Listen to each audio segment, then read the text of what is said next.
Well, at least this one's in landscape.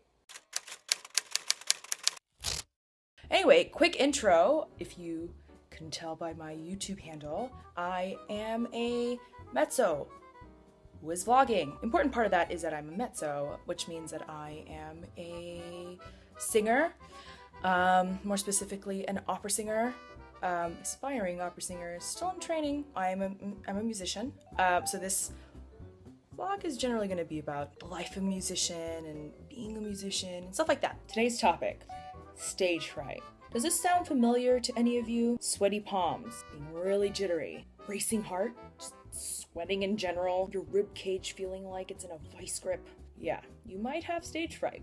It was a big problem for me when I was starting to sing, which was right around high school. Got bitten by the opera bug when I was like 13 and started my vocal training when I was around 14, 15. Stage fright was a big problem for me. It was a huge hurdle, more than anything technical at the time. There are a couple things that I've realized on my journey that might help some of you guys out. First thing I want you guys to know is that it's totally normal. That kind of nervousness, everyone feels it. I will guarantee you that 99.9% of the people who take the stage at the Met or the Royal Opera House or, God, any of the big houses, that they feel exactly what you're feeling. Only difference is they've gotten better at managing it. But what isn't normal is if it starts getting in the way of your performance. If it's getting in the way of your communicating to an audience, that's when you have a problem.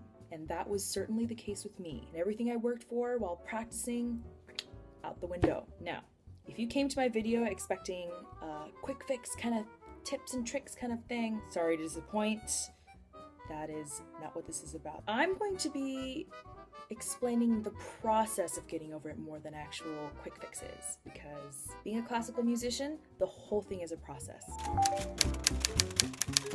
The only way to get over it is to do it.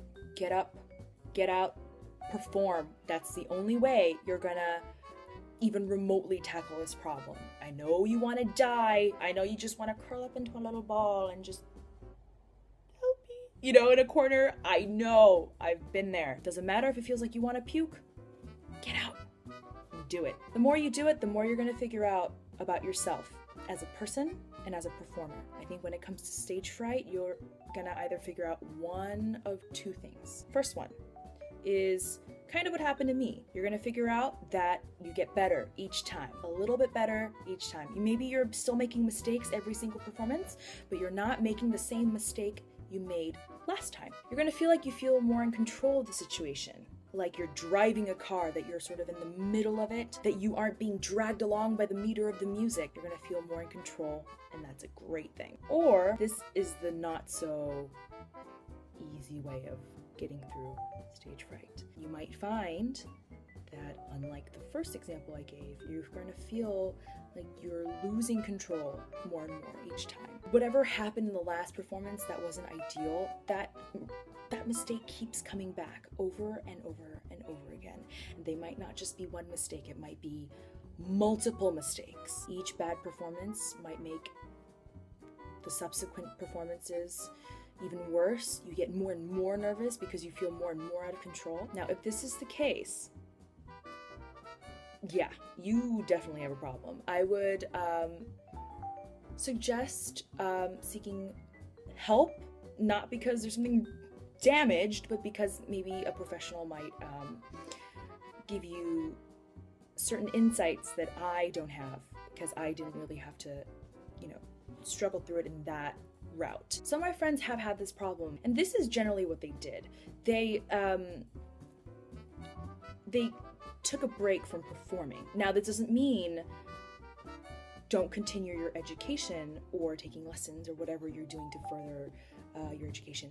It just means try and take a break from performing, getting up on stage. And during that break, explore different aspects about yourself. Being a good musician doesn't just mean, having the best arpeggios or the best scales. It means becoming a whole person, and having loads to say, and being able to communicate that to an audience. So Yeah, go to museums, go eat at great places, do things that you like. Do that, and then come back and see if anything has changed. You might also find after doing this that it's not exactly working, that you might find that nothing has changed. This is something that you really need to consider, because if you want to be a performer and performing makes you miserable, that's gonna be very, very difficult.